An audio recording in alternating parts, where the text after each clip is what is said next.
Lisa Carter, and this is Spirit. He's going to be my model today. This is going to be the first in a three-part series about back pain in the horse, what drives it, what to look for, and what you can do about it. The first segment of this series is going to cover the withers and scapula area. There are a couple of things that drive problems in this area. Usually what you're looking at is a saddle fit issue. When the saddle is too narrow in the wither area, it causes the horse to roll their shoulders forward in protest to that saddle. They need to have a place for that scapula to go. And if your saddle is too narrow, they have nothing else to do but roll it forward. This really limits their movement and their potential reach. It causes them a lot of pain. You'll see horses with white spots on the wither area, and that's from the saddle digging in there. What you'll notice when a horse is having this issue is their shoulders will be rolled forward. You'll see a big bulge right here. This horse is at rest. He's standing fairly square, and you can see that this is nice and flat, and that's how you want it to look. So if you see that they're habitually having a bulge in this area, you should probably check your saddle fit. What you can do is take that saddle and put it on without a pad. Put your hand right in this area and feel how tight that is. Is there any room for this scapula to move? This scapula can move up to 4 or 5 inches. When their leg is being extended out, it'll actually move back to here. So if your saddle is pinching, they just don't have anywhere for it to go. So put your hand in here and then take their nose and bend their nose towards you, and you'll feel that saddle start to pinch. So if you feel it pinching your hand, it's probably pinching them and you need a wider saddle. Another thing that you'll want to double check on your saddle is make sure that the wither clearance is good.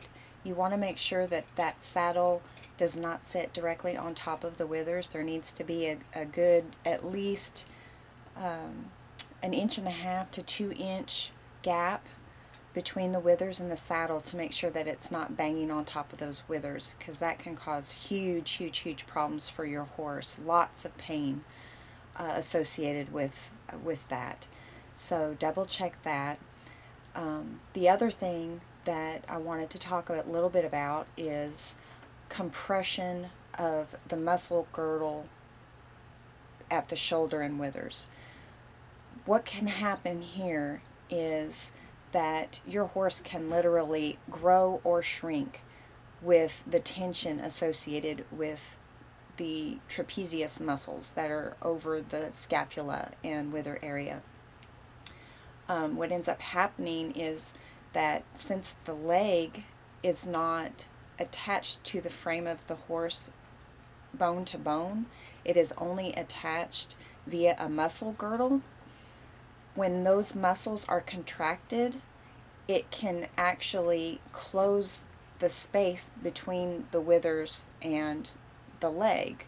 So in effect, what it ends up doing is compresses the withers down. It presses the frame of the horse down and can cause your horse to shrink. When you release those muscles, then they can raise up their withers again to their normal place, and they'll grow at the withers. And I've actually had a horse that did that, my own horse, that actually grew 2 inches at the withers because we were able to free up the tension that he had there. So some horses are just more predisposed to that, but there are some things that can contribute to that. Again, one of them being the saddle, banging down on the withers, rider position, maybe your saddle is too far forward. Anything that causes pain in that scapula wither area is going to cause those muscles to contract.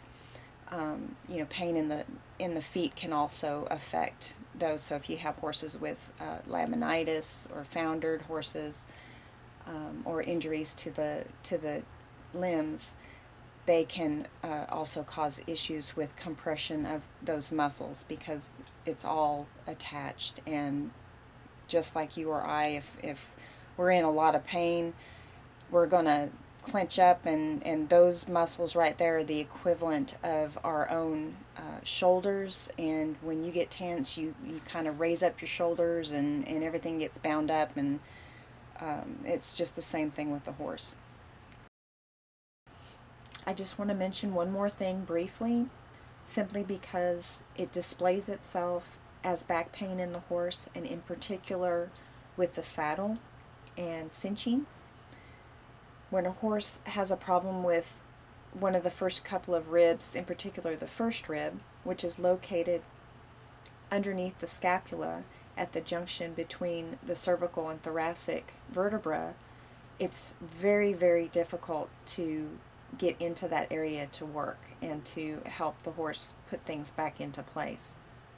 So if they're having a pinched nerve in that area, or just some severe muscle contraction, you'll need to enlist the help of a body worker or a chiropractor to help work through that issue.